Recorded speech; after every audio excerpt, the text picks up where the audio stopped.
Esto es El Espejo de Vivian y Francesca, un podcast donde se habla, se escucha y se sueña fotografía.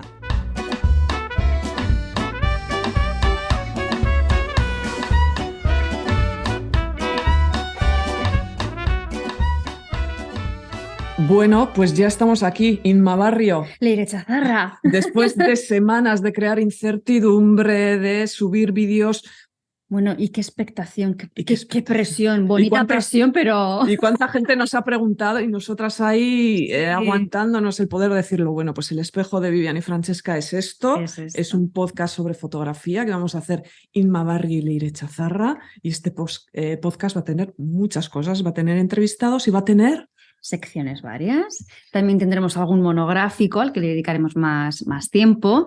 Y bueno, iremos un poquito variando en función de, sobre todo, de cosas que nos apetezcan a nosotras, también que estemos a gusto, que veamos el feedback que recibimos de las personas que estáis al otro lado, que nos vais a poder seguir tanto en canal de YouTube o en plataformas para escuchar los podcasts, porque claro, hablamos de fotografía, decimos que se sueña fotografía, pero claro, hablaremos de imágenes, describiremos y las imágenes se ven. Y las imágenes se ven, que eso también es otra de las dudas que nos han preguntado, ¿no? Entonces, bueno, estamos con esa ilusión de compartir esta aventura las dos juntas y, bueno, pues de aprender que la fotografía va más allá, ¿no? Del mero hecho de hacer y de imágenes. Divertirnos y de reírnos, que eso es muy nosotras. Si no, no lo haríamos. Exacto. Así que eso, estad muy atentos al canal de YouTube, como ha dicho Inma, donde podréis vernos, además de escucharnos, también a las plataformas de podcast, ahí nos podréis escuchar e imaginar cómo somos, si no nos queréis ver, y también a nuestras redes sociales, porque ahí vamos a ir lanzando pequeñas pildoritas, colgaremos los programas, daremos pistas,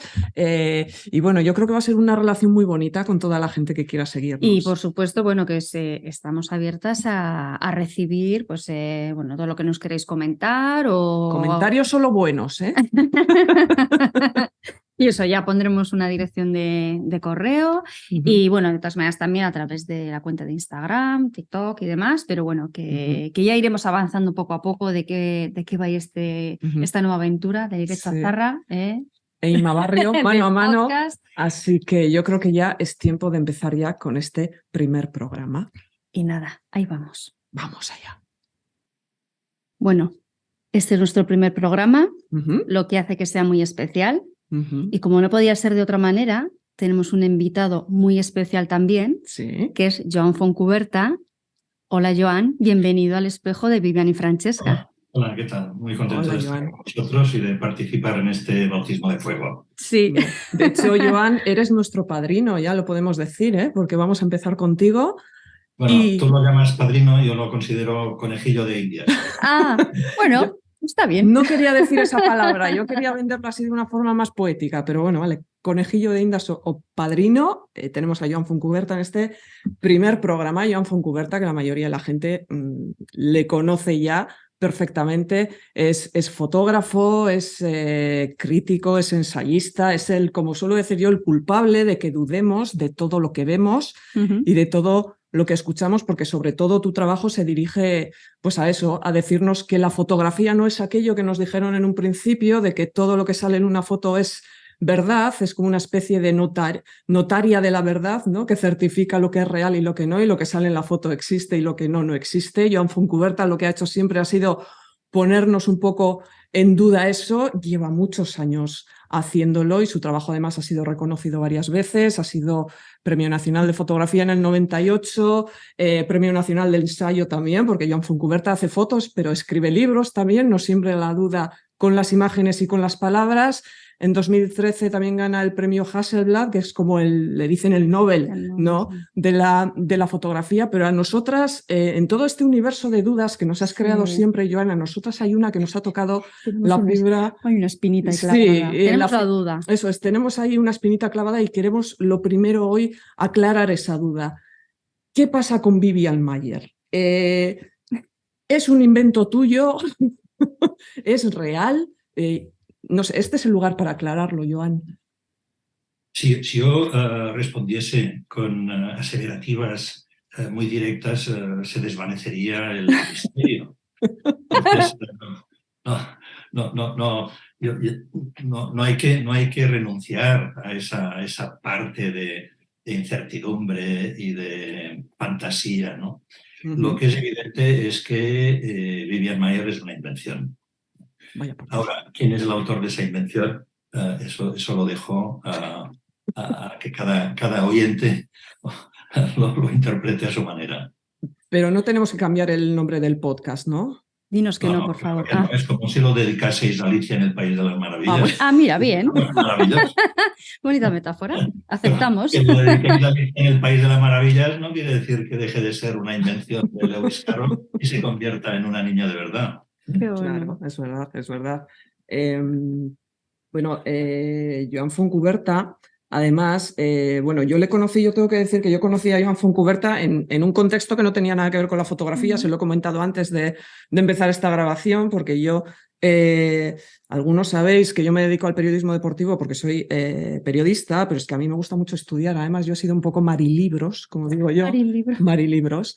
Y entonces, después de terminar la carrera, cuando empezaba yo a dar mis primeros pasos como periodista, pues seguí estudiando y entonces me metí a estudiar sociología. Y estando en la carrera de sociología, empecé a investigar cosas de la imagen, todavía no me había dado fuerte por la fotografía, ni mucho menos, y cayó en mis manos un libro de Joan Fontcuberta, que era El beso de Judas, ¿no?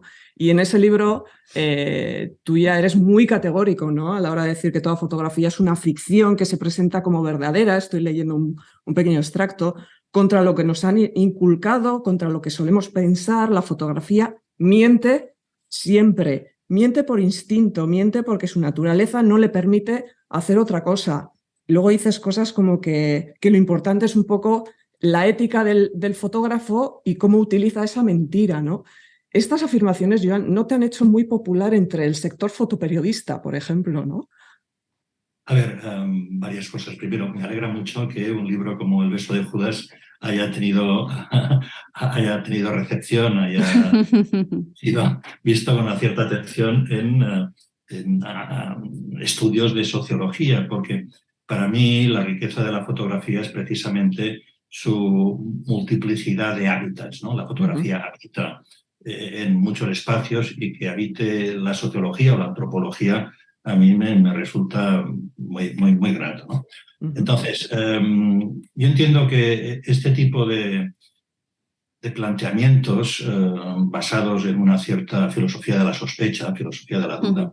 La duda es el inicio de la racionalidad, o sea, la duda es lo contrario del dogma, es lo contrario del fanatismo. Por lo tanto, dudar para mí es un signo de inteligencia y un signo de una capacidad de juzgar independientemente de las inercias culturales, ideológicas, políticas, es decir, los regímenes de verdad en los que estemos asentados, ¿no? Entonces, que algunos compañeros del ámbito fotoperiodístico, y además fijaos que los llamo compañeros, ¿no? Colegas queridos, fotoperiodístico o de la fotografía documental, se hayan sentido interpelados negativamente con este tipo de planteamientos, tal vez es que o no me he explicado suficientemente bien o no me han entendido, porque en realidad yo lo que planteo es que la fotografía es un lenguaje y todo lenguaje es una ficción. O sea, la palabra casa no es la casa, es una ficción que alude a una realidad, ¿no? Por lo tanto,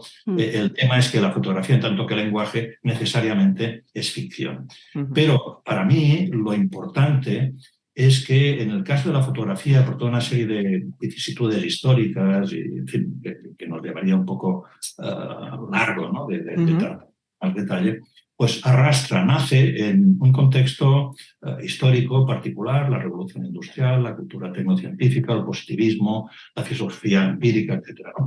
Y entonces viene impregnada de una serie de valores que conducen a esa ecuación. Lo fotografiado es algo que estaba delante del objetivo, por lo tanto, es algo que ha existido. Es un hecho del que no podemos dudar, ¿no?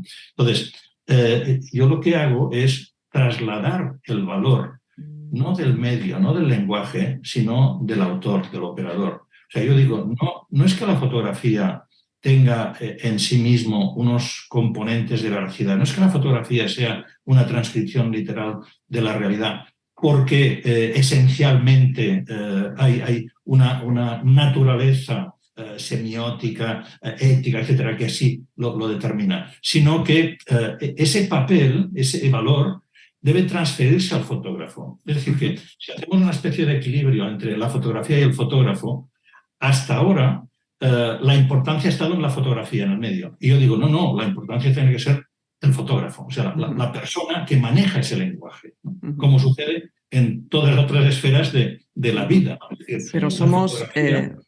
tú lo que haces al final es, yo entiendo también, echar quizá un poco más de responsabilidad en los hombros del fotógrafo, ¿no? En ese sentido, porque al final dices, a mí me gusta mucho esta frase, el buen fotógrafo es el que miente bien la verdad, pero también es verdad que los seres humanos casi por naturaleza somos buscadores de certezas, ¿no? La certeza nos da seguridad. Nos da seguridad. Entonces, cuando alguien como tú viene ahí a pincharnos un poco y a decirnos, oye, no os fiéis de todo lo que veis, ni de la gente que os diga que esto es real porque está en la foto, ¿no? Eso crea una incomodidad que no todos sabemos gestionar, ¿no?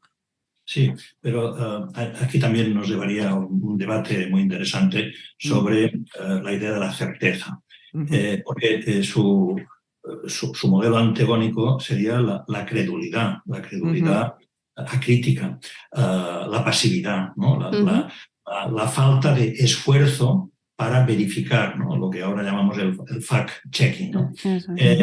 Para mí todo eso nos lleva a una cuestión muy, muy apasionante de pensar, y es cómo construimos confianza, es decir, en qué confiamos y en qué desconfiamos, ¿no? O sea, en qué basamos los valores, por qué en determinado momento, en una situación o una determinada persona nos merece confianza y otra no. Es decir, para mí esos son los temas a dilucidar. Y por ejemplo, cuando dices qué crees que es lo que hace que algo cobre verdad sabiendo que es mentira, ¿no? Es como, por ejemplo, el trabajo tuyo del falso periodista que salió incluso en portada del País, que todo el mundo pensó que, pues efectivamente, que había habido un fotógrafo en Valencia, creo que Chimo Berenguer, ¿no? Chimo Berenguer, eso es, ¿no? Y es como, ¿cómo puede ser? O sea, claro, tú metes una entradita en Wikipedia, ¿no? Haces determinados guiños, sales en portada de un periódico de tirada nacional que se entiende que, bueno, pues eso ya es como quien dice palabra de Dios, dogma, como dices, ¿no? Sí. Y de repente... Tú cuando sabes que estás jugando a eso, ese momento previo a que eso de repente estalle, ¿tú cómo te lo pasas de bien pensando en cómo va a reaccionar la gente? Es que eso tiene que ser una cosa así, ¿no? Como... Muchas cosquillas de la tripa. Sí. Bueno, yo procuro pasármelo bien siempre. Pero importante, que a veces se nos olvida. Pero también hacérselo pasar bien a los demás, ¿no? Es decir, buscar complicidades. Y en ese sentido, el proyecto al que aludís tiene que ver con lo que acabo de mencionar. ¿En qué basamos la confianza? Da la sensación de que si algo aparece en un periódico, merece nuestra confianza. Si algo se dice por televisión, merece nuestra confianza. Si algo aparece en determinadas redes sociales o en determinados blogs de influencers a los que respetamos, merece nuestra confianza. Esos son unos mecanismos un tanto automáticos sobre los que hay que repensar críticamente, porque efectivamente un periódico pues obedece a una línea editorial, a una cierta agenda ideológica, política, etc. Un influencer puede tener unas obsesiones o puede proceder de unos determinados contextos, yo que sé, afectivos, ideológicos, emocionales. Es decir, que en el fondo todo enunciado que hagamos, sea particular, sea privado o sea comunitario, viene construido, articulado desde unas formas humanas, ¿no? Todo lo humano es construcción. No podemos pensar que, en este caso la fotografía, es un reflejo automático de la naturaleza. La idea es el lápiz de la naturaleza, ¿no? The pencil of nature. Pues daba la sensación de que era la naturaleza que se escribía a sí misma y que, por lo tanto, no cabía subjetividad, no cabía punto de vista, era una cosa absolutamente aséptica, neutral, objetiva, etc., ¿no? Pero yo creo que ese siglo y medio, esos 2 siglos casi de historia de la fotografía, nos dan perspectiva suficiente para darnos cuenta de que esto no es así, hay muchos más matices y, por lo tanto, dediquemos un poco de reflexión, ¿no? De análisis esos matices. De desconfiar, ¿no? Sí. A mí, bueno, saliendo un poco del tema de fotografía, pero bueno, ya como me gusta así teatro, cine y música y artes varias, a mí me pasó eso viendo en el Teatro Arriaga El cartógrafo, una obra de Blanca Portillo, que claro, incluso los mapas que se nos han ido dando como buenos desde principios de los tiempos, claro, ha habido pueblos, ha habido países, ha habido aldeas que han existido, pero que para nosotros no han existido. Y yo recuerdo que esa obra a mí me impactó un montón, ¿no? Y eso me ha recordado ahora, al hablar tú de que eso, que parece que si alguien dice tal es como palabra o lo ves en un libro, ¿no? Y me ha recordado un poco... Fíjate, en las cartografías tradicionales, las que seguramente hemos estudiado en las escuelas o que a veces colgamos en las paredes como elemento decorativo, ¿cómo es el mapa mundi? Qué curioso que Europa esté en el centro, ¿verdad? Sí. Porque en realidad puedes desplazar y puedes poner Europa en un extremo. ¿Entiendes? Claro. ¿Por qué está en el centro? Porque obedece a una mirada absolutamente eurocéntrica. Es decir, Europa, las metrópolis coloniales, ¿no? París, Londres, Berlín, Madrid, pues eran el centro del mundo y desde ahí pues mandaban expediciones a explorar los confines de esa especie de terra incógnita que era el resto de la esfera terrestre, ¿no? Es decir, que nos damos cuenta o no, pero cualquier representación de la realidad implica, lo que decía antes, construcción, implica articulación, implica interpretación. Y esa interpretación puede ser refutada por interpretaciones otras. Es decir, que nos parece que la verdad es nuestra manera de ver las cosas, sin tener en cuenta de que hay un otro que tiene su propia verdad y que es tan válida como la nuestra. Y que luego también muy pocas cosas son casuales y que muchas son intencionales, ¿no? Y que a veces eso se nos olvida. Yo quería preguntarte, Joan, en este contexto en el que vivimos hoy en día, en el que se nos siembran las dudas, no solo por tu parte, sino en general, digo, por muchísimas cosas, un contexto donde se habla mucho de posverdad, de que se atiende más a las emociones y a las opiniones sobre los hechos que a los propios hechos, en un contexto también de posfotografía, que no es la fotografía, tampoco es que la fotografía haya muerto, ¿no? Sino que yo creo que hay una reformulación de lo que es la fotografía. Lo que se dice es que la fotografía no es ese certificado de verdad. En un contexto como este, ¿cuál es el papel de la fotografía? Yo siempre he pensado que la fotografía es un sistema para negociar nuestros modelos de realidad, es decir, para fundar unos determinados regímenes de visión que nos permiten entender el mundo, ¿no? Para mí eso es lo fundamental, que luego esa fotografía pues se aplique a unos ámbitos, como puede ser el periodismo, la publicidad, el arte, el recuerdo familiar, la ciencia, etcétera. Son aplicaciones evidentemente plausibles, pero para mí lo importante es que la fotografía implica una posición nuestra en el mundo, una filosofía de ver, ¿no? Una manera de entender el mundo. Y de ahí para mí su grandeza, ¿no? Y por eso entiendo que esos macroparámetros históricos, ideológicos, políticos, económicos, son los que hay que tener en cuenta al abordar cuál es la naturaleza de lo fotográfico, cuál es su corazón, ¿no? Por eso yo siempre digo, no podemos anquilosarnos en una mirada de la fotografía del 19, cuando habían unas problemáticas, a la mirada que hemos de tener en el siglo XXI, donde el mundo es completamente diferente, ¿no? En todos los ámbitos. Entonces, lo que está haciendo la fotografía es adaptarse a un mundo distinto. Y lo que yo noto es que hay mucha gente que sigue queriendo entender la fotografía en esos términos, pues... sí, en los cánones decimonónicos, ¿no? Sí, decimonónicos. Sí. Además... Lo que yo llamo l'ancien régime, ¿no? El antiguo régimen. Sin darnos cuenta de que no ha habido revoluciones y de que estamos ahora... Pues me gustaría pensar en la república de la fotografía.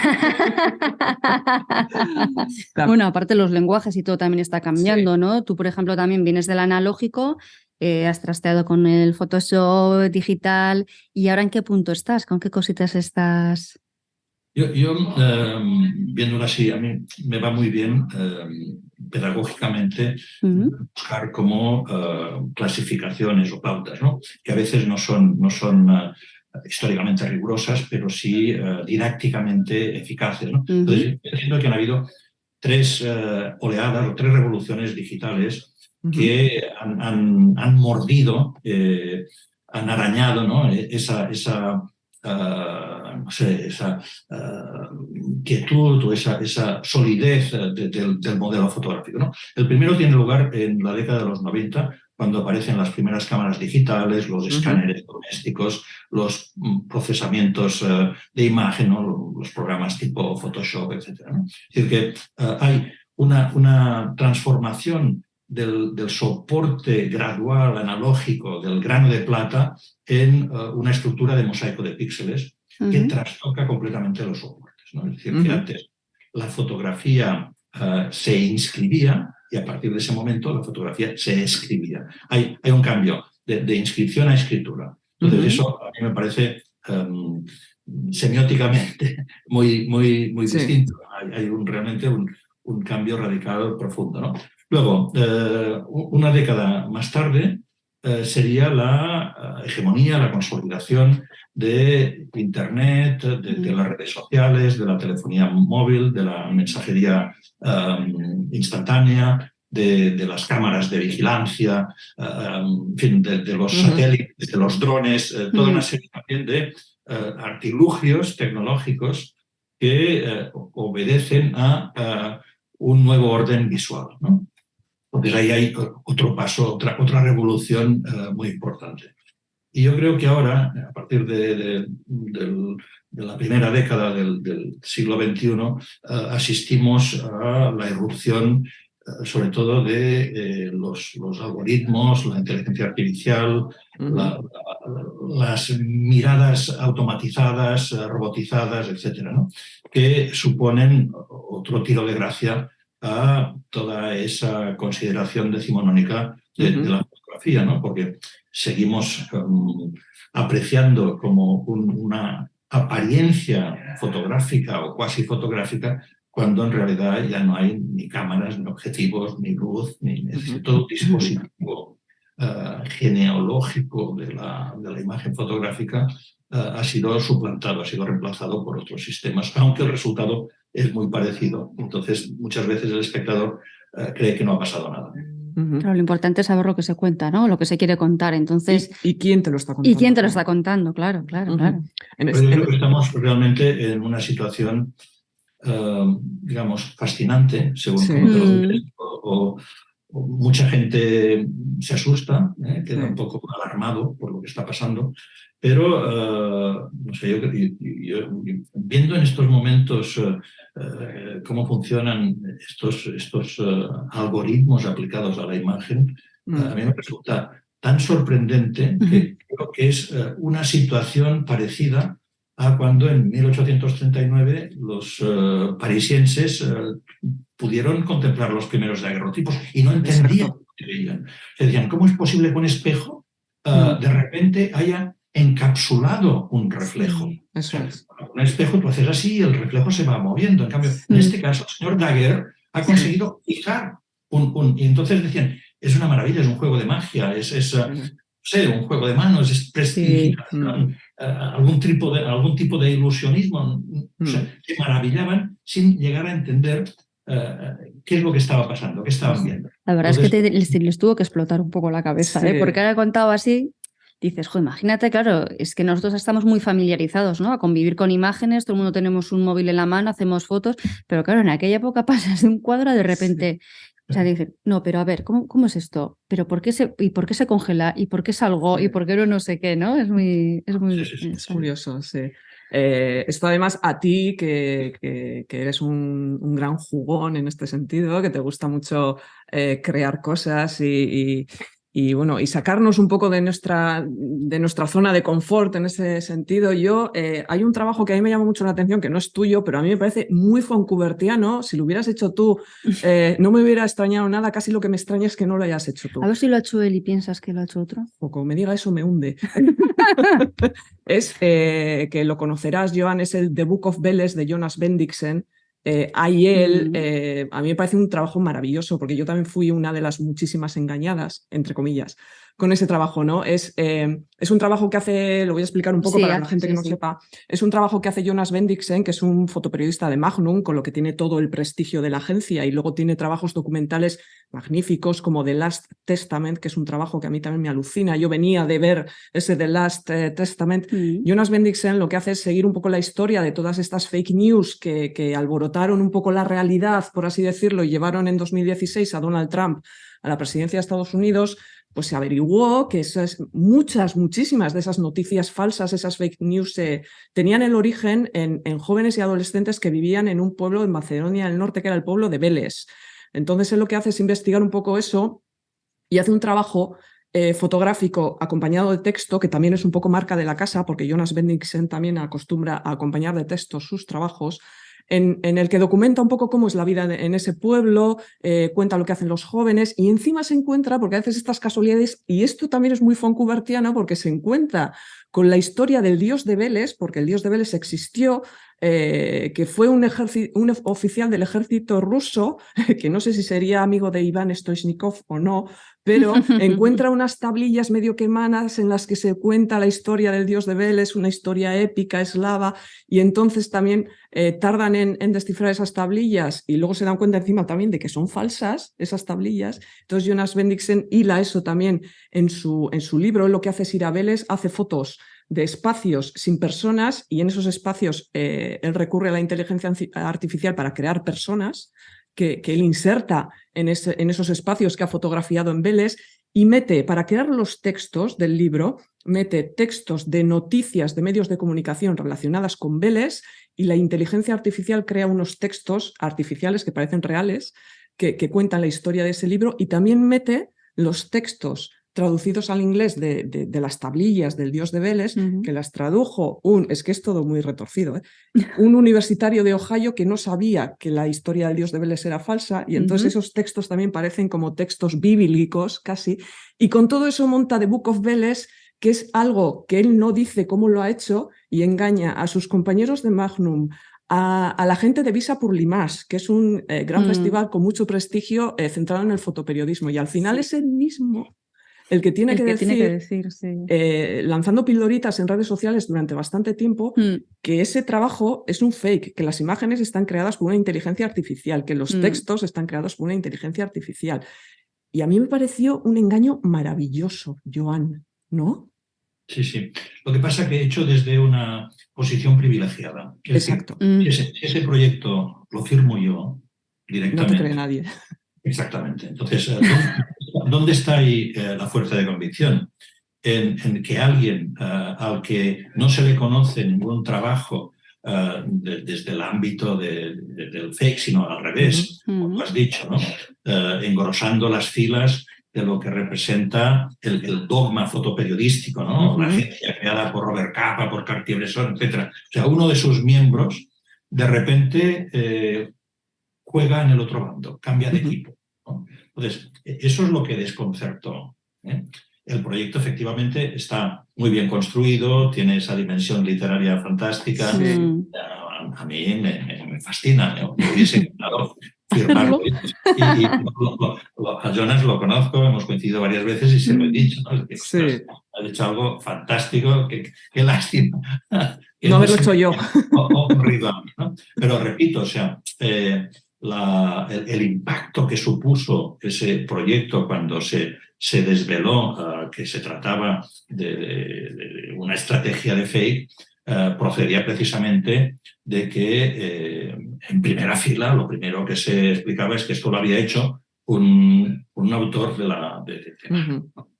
Y no sé, y en ese caso, pues yo voy coleccionando situaciones así. Hace poco, por ejemplo, me parece que un astrónomo, un físico del programa aeroespacial francés, no sé qué, que tiene un blog, pues de repente fotografió una revancha de chorizo, de no sé qué, sí. y lo presentó como una imagen de Marte. De Marte, no sabía yo eso. Pues, sí, luego entonces también hubo un gran revuelo porque, claro, no era una broma que te gaste tu vecino o un compinche con los que te vas a tomar cañas, sino que era una eminencia, el director del Instituto de Física, no sé qué, Claro. que un buen día, después de tomar a lo mejor unas cervezas, se le ocurrió gastar una broma y en la medida en que esa broma la gastaba no una persona con nombres y apellidos, sino el representante de una institución muy seria y muy respetable, pues entonces eso causó mucho revuelo, ¿no? ¿Entiendes? Es decir, por eso a mí lo que me gustan más, sin quitar ningún mérito a este tipo de prácticas, son los fakes hechos desde el anonimato. Por ejemplo, me encanta que 4 amigos en plan de diversión se inventen un restaurante inexistente y consigan que se sitúe en el número 1 de TripAdvisor de los mejores restaurantes del mundo, ¿no? ¿Eso es verdad? Entonces, ¿qué hacen? Pues hacen un restaurante, hacen una página, no sé qué tal. Entonces, tú llamas, dices, quiero reservar una mesa. Uy, no, lo tenemos todo lleno, no. O sea, claro, es tan exclusivo, es tan bueno, tal, que nunca consigues mesa. Claro que no consigues mesa, porque no existe. Pues no existe. Eso se va. Entonces, unos hacen como de críticos y dicen, sí, he probado el soufflé de no sé qué,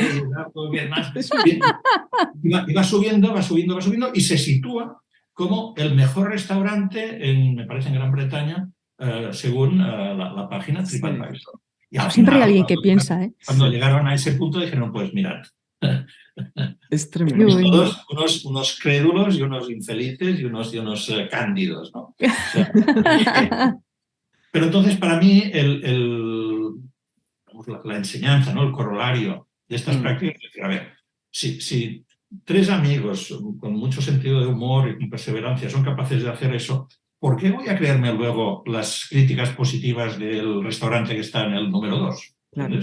Porque a lo mejor todo ha sido también una campaña así de comprar críticas favorables o de crear personajes inexistentes, ¿no? Perfiles inexistentes que van votando. Es decir, que en el fondo, de nuevo, más allá de la gamberrada o de la travesura, pues hay una enseñanza sobre la duda que deben merecernos este tipo de situaciones, ¿no? Porque nosotros vemos que hay unos votos positivos, pero claro, tampoco podemos comprobar la autenticidad de esos votos, ¿no? Es decir, hasta qué punto, pues a lo mejor pagando al que organiza TripAdvisor esos restaurantes se sitúan mejor o peor, etcétera, etcétera. ¿Entiendes? Porque es una situación con la que hay que contar.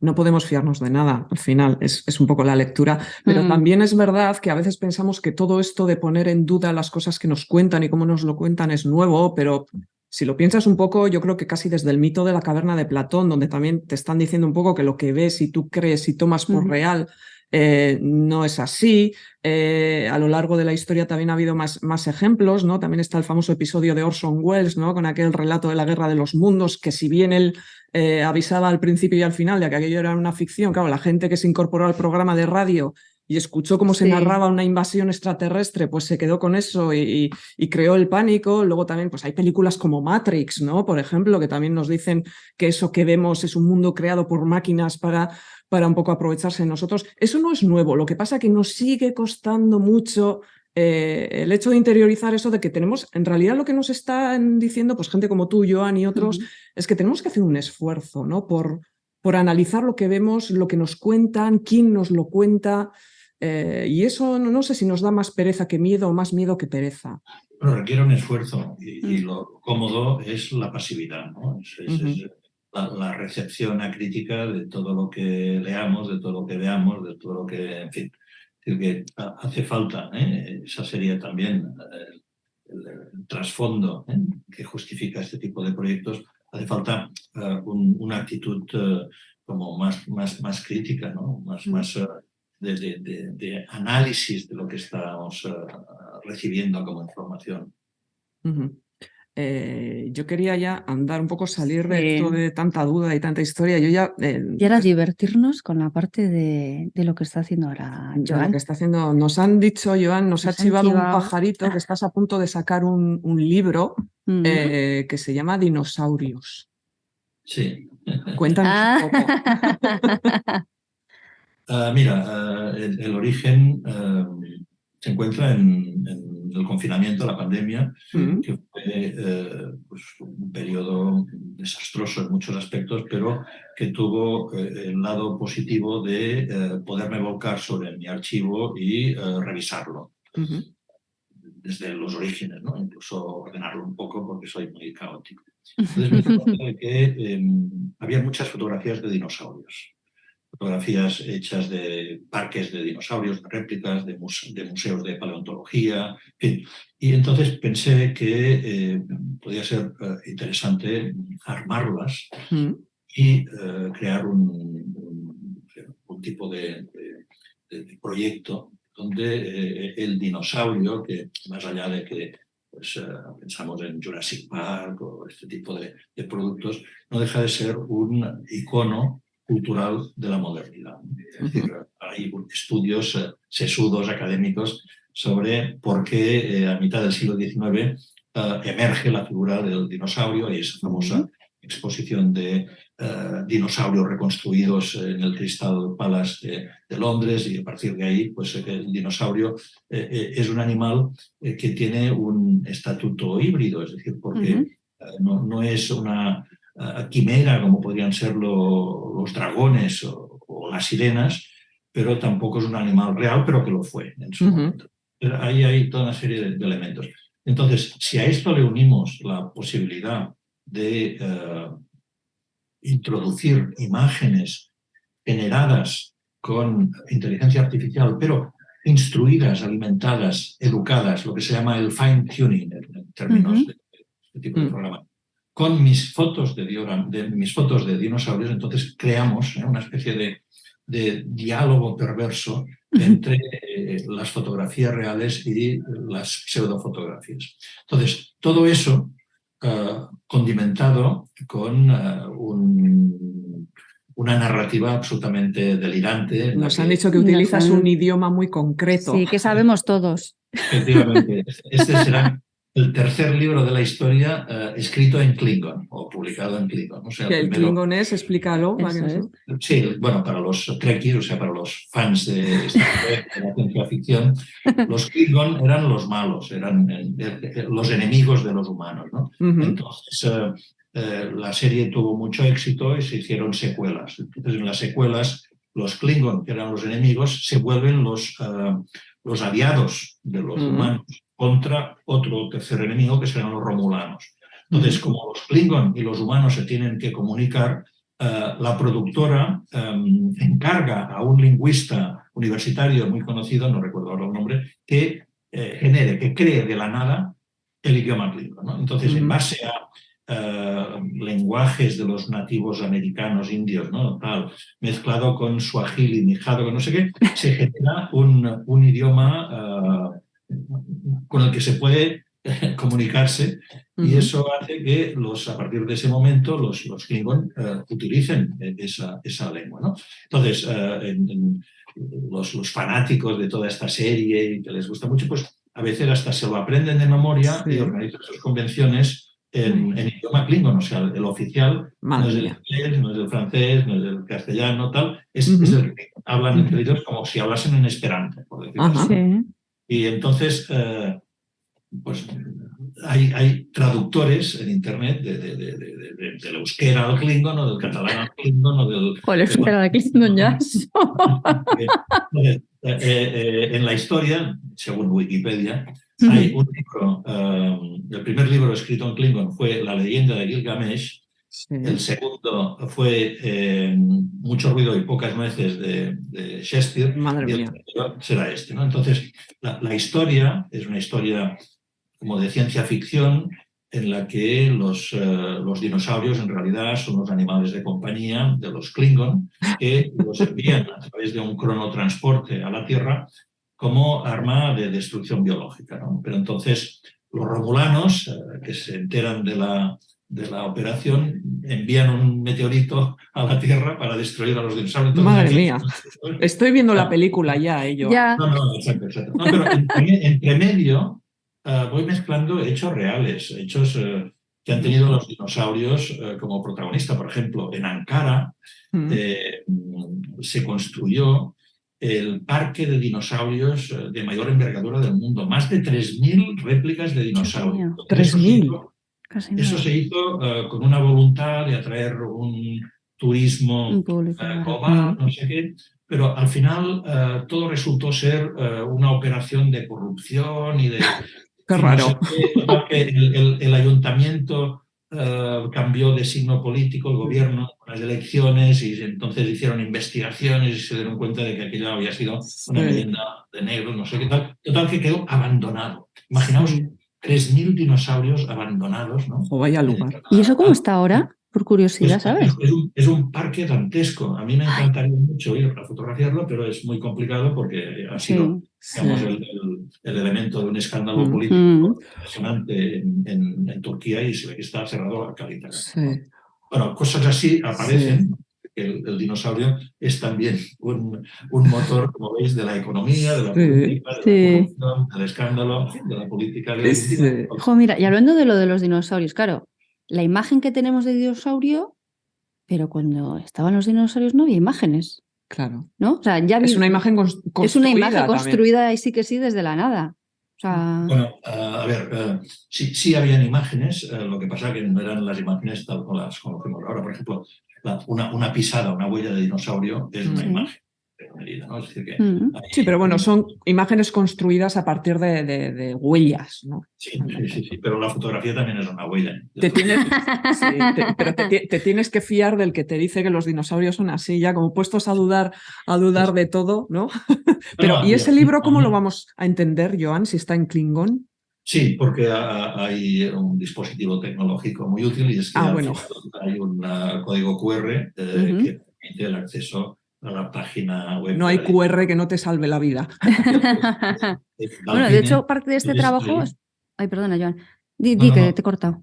No, que eso pues da acceso a la página web de la editorial Dalpine, y ahí están las traducciones en todos los idiomas.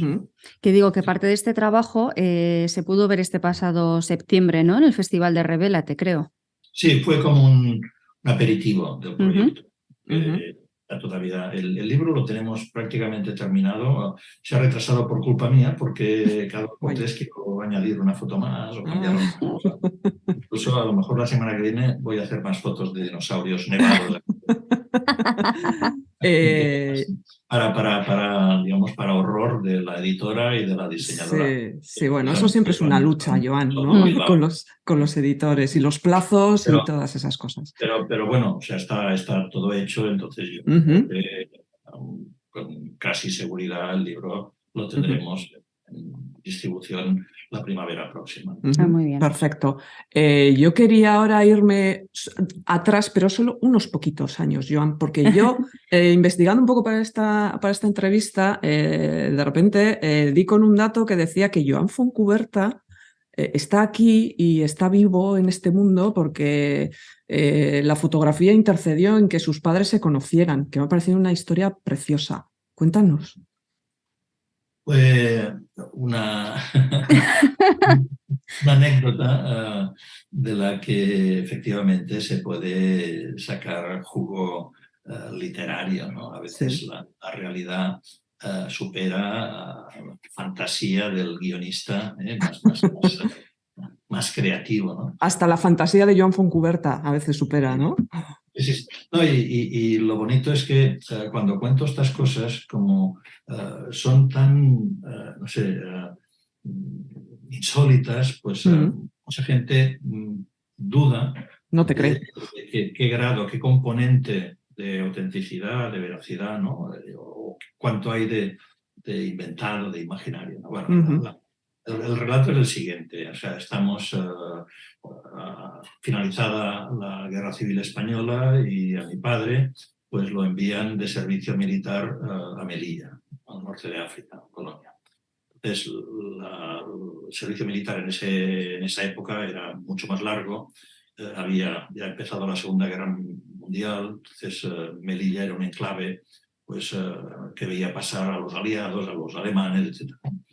Entonces los reclutas se aburrían soberanamente, ¿no? Entonces, uno de ellos tuvo una ocurrencia que sería como el el preámbulo de Tinder o de redes sociales de encuentro. A ver, nosotros somos, ¿tú de dónde eres? Yo de Zamora, tú de San Sebastián, yo de Barcelona, el otro de Córdoba. Pues venga, ¿qué chicas conoces de Córdoba? ¿Y tú qué chicas conoces de San Sebastián? Entonces hacían como un banco de contactos, ¿no? Entonces ponían las direcciones. Entonces lo chistoso es que redactaron una carta tipo, estimada señorita, no sé qué, le sorprenderá de esta carta, no sé qué, no sé cuánto. Y entonces, con un lenguaje así muy florido, no sé qué, tal. Bueno, la cuestión es que copiaron la carta varias veces y las mandaron, ¿no? A ver qué pillaba. Y entonces, una de estas cartas fue para mi madre. Y mi madre, pues, contestó, empezó una correspondencia y en una de esas cartas mi padre incorporó en el sobre un retrato que le había hecho un fotógrafo ambulante. Entonces, esa foto llega a mi madre y mi madre explica más tarde que esa foto le dejó prendado, ¿no? Que era un tío, pues así como, no sé qué, pelo en pecho, tal. Y que esa foto, pues fue lo que determinó que a partir de ahí se iniciase un noviazgo formal en la distancia, que luego hubiesen encuentros y al final pues que se casasen y naciéramos pues mis hermanos y yo. Claro, yo me pregunto como fotógrafo, ostras, el poder de fotogenia, ¿no? De fascinación de esa imagen, sí, es lo que hace que hoy yo esté hablando con vosotras, ¿no? Claro. Esa foto llega a estar desenfocada, esa foto tiene una mala luz, esa foto tiene un mal ángulo. Tiene un mal ángulo o capta a mi padre en una expresión desfavorable, no sé qué, sí, y mi madre lo manda a paseo. Ni se fija en él. Dice, no, voy a tirar con el de Zamora.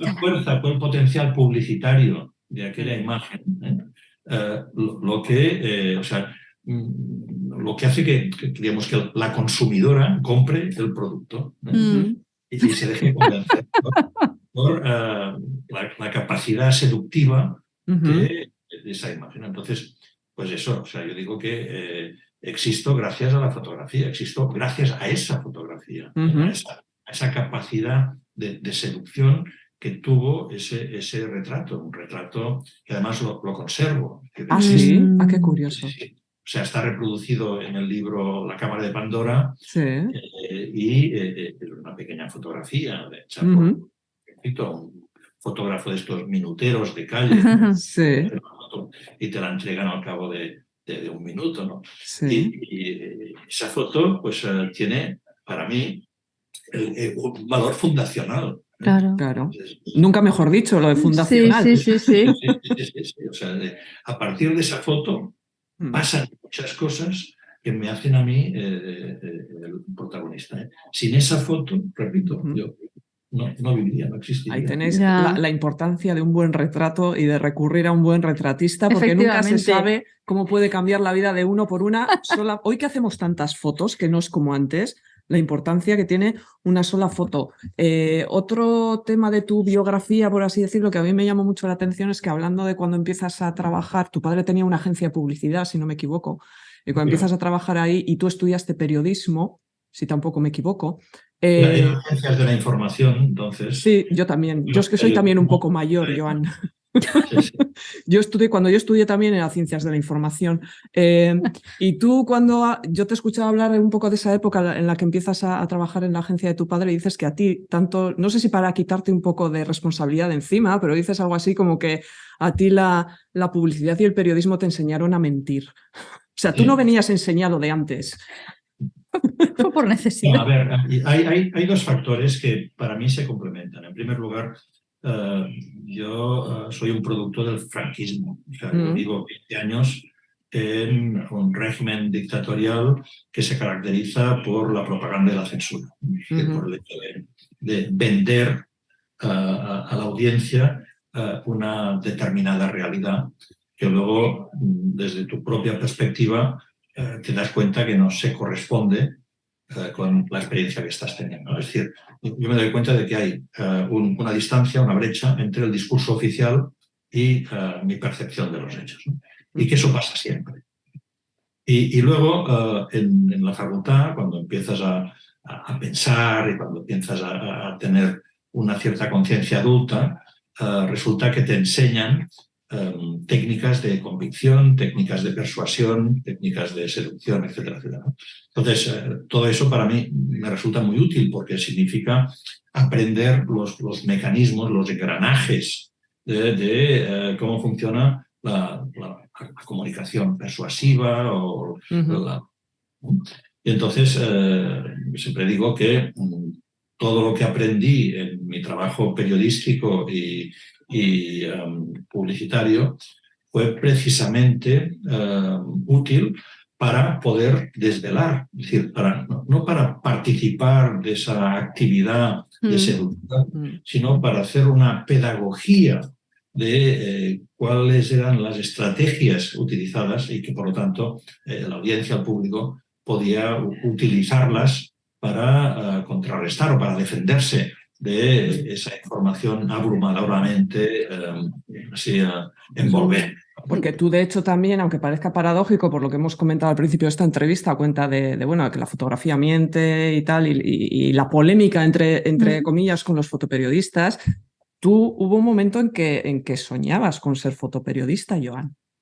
Bueno, yo empecé a interesarme por la fotografía a principios de los años 70, en un momento en que era el periodo de esplendor de una cierta fotografía de reportaje. Pensad que, por ejemplo, hacía muy poco que había terminado la guerra de Vietnam. La guerra de Vietnam fue una guerra muy visual, de fotografía, de televisión, etc.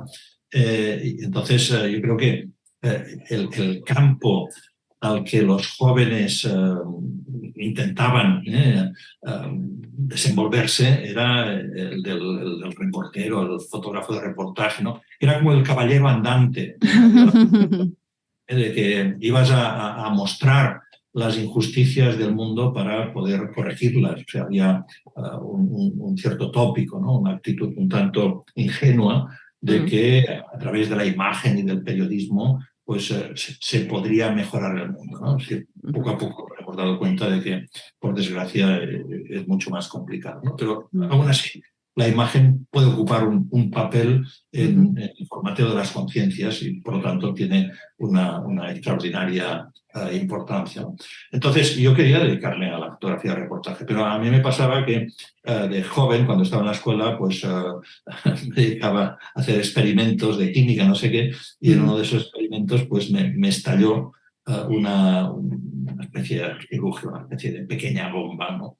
En la mano, ¿no? Me acuerdo que era un tubo de estas pastillas efervescentes, un tubo de redoxón, lleno de pólvora negra según una fórmula que yo mismo había inventado, ¿no? Que me acuerdo perfectamente, eran, me parece, 3 cucharadas de carbón vegetal en polvo, una cucharada de azufre y una cucharada de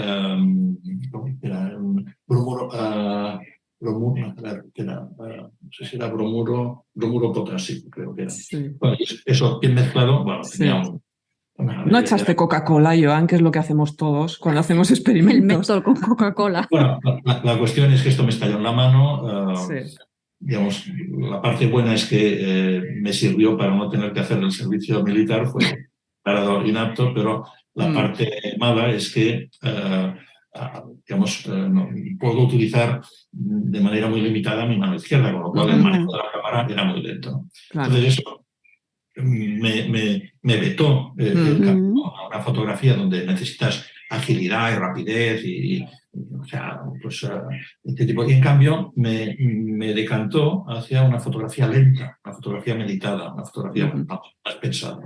Entonces yo creo que eso, un defecto fisiológico, un problema en la mano, es decir, el hecho de que casi sea un manco funcional, pues me ha llevado a un tipo de fotografía más conceptual. Y tu venganza fue un poco meter el dedo en el ojo de los fotoperiodistas, ¿no? No, pero repito, la conclusión. Que no ha habido nunca un... O sea, yo estoy convencido de que sí. Si hacemos un balance, el saldo histórico de la fotografía es lo documental. Sí, Ahora ha sido documental. Uh-huh.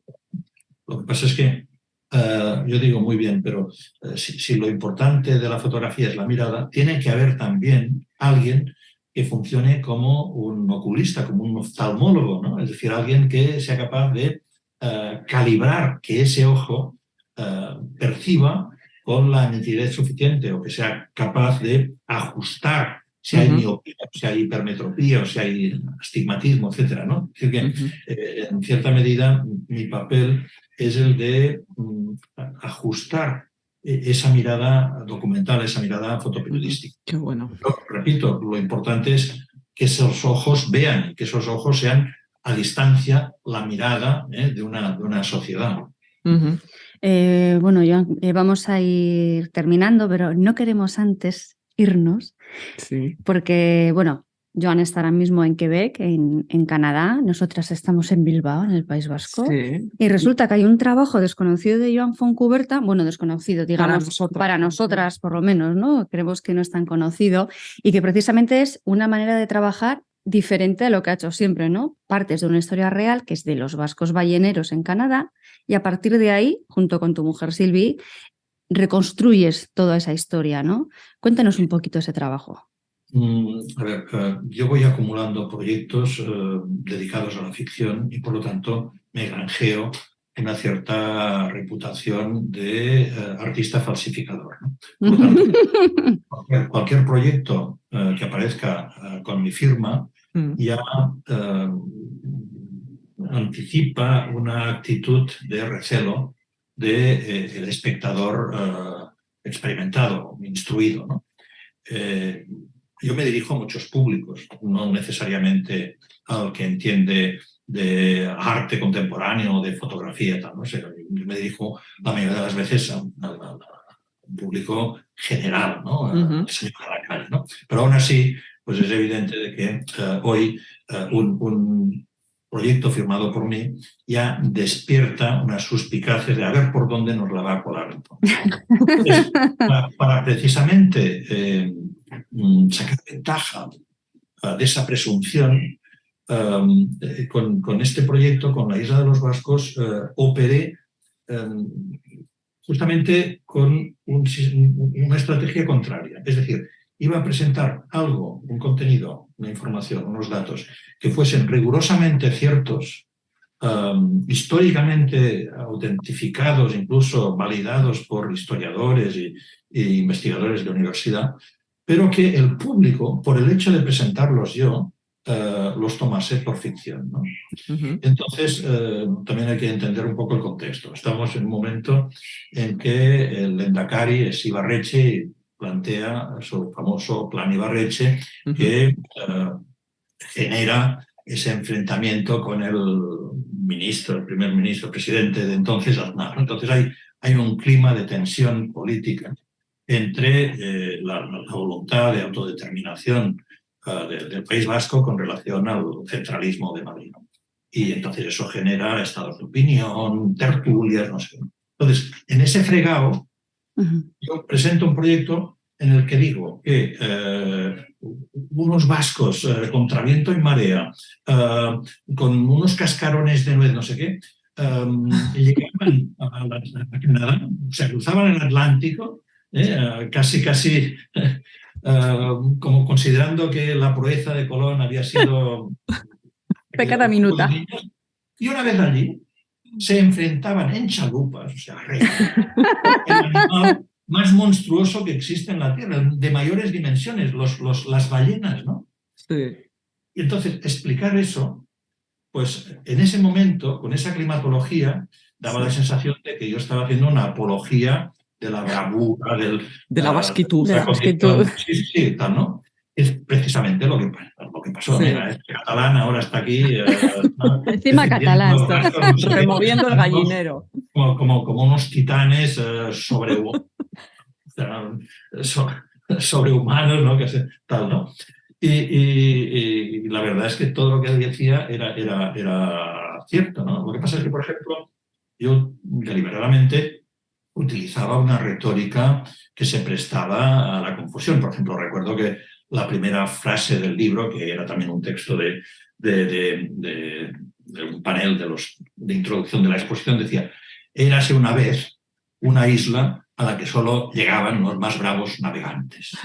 Entonces, tú dices, érase una vez y dices, me están contando un cuento. Claro, ya entras. Pero es que todo era verdad.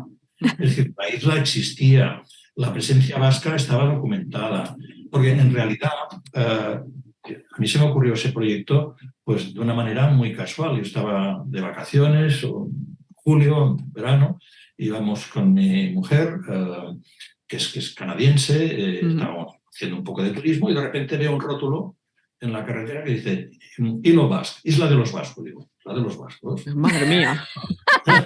No, Ahí hay comida seguro.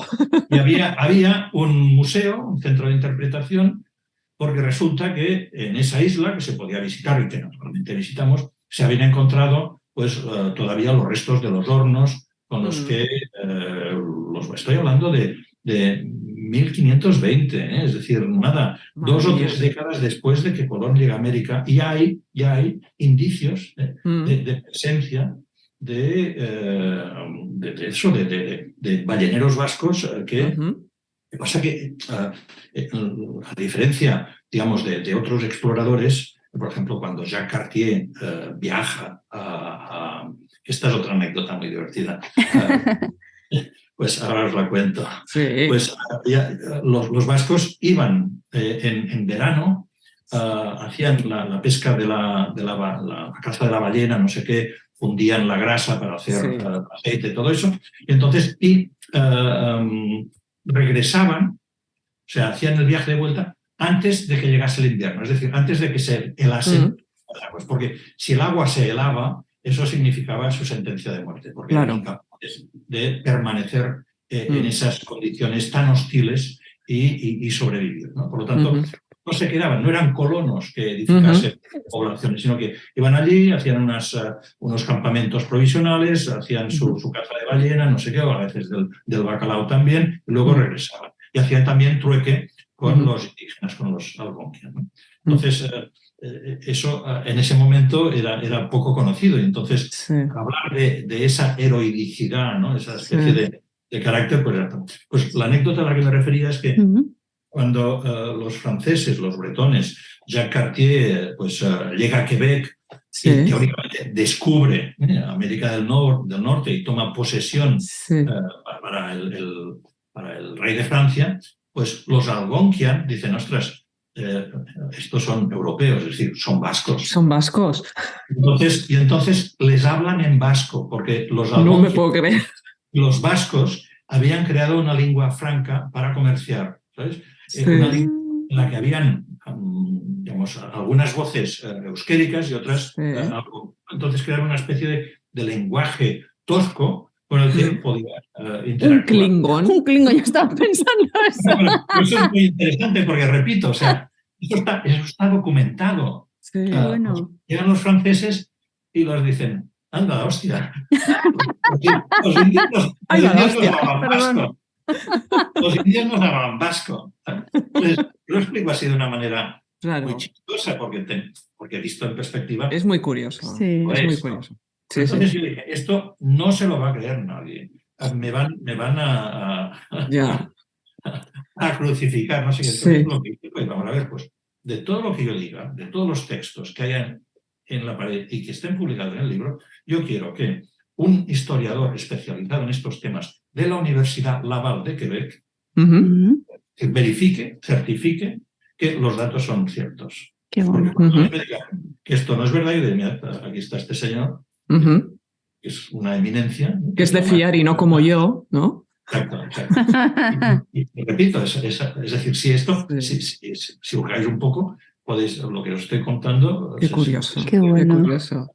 En fin, oye, ha sido, la verdad es que un final muy bonito para esta entrevista, Joan, en la que hemos hablado sobre todo de eso con lo que más se te identifica, que es lo de crear y sembrar la duda, que también te pasó con esta historia real de los balleneros vascos en Canadá, y que a mí me trae a la cabeza, y quiero terminar con esta frase, una frase con la que yo terminaba en el blog el post que escribí sobre The Book of Veles, de Jonas Bendixen, que es una de José Saramago, que dice: creo que no nos quedamos ciegos creo que estamos ciegos, ciegos que ven, ciegos que viendo no ven. Y yo creo que resume muy bien a veces al reto que nos enfrentamos cuando vemos fotografías y cuando nos cuentan historias como las que cuenta Joan Fontcuberta, ¿no?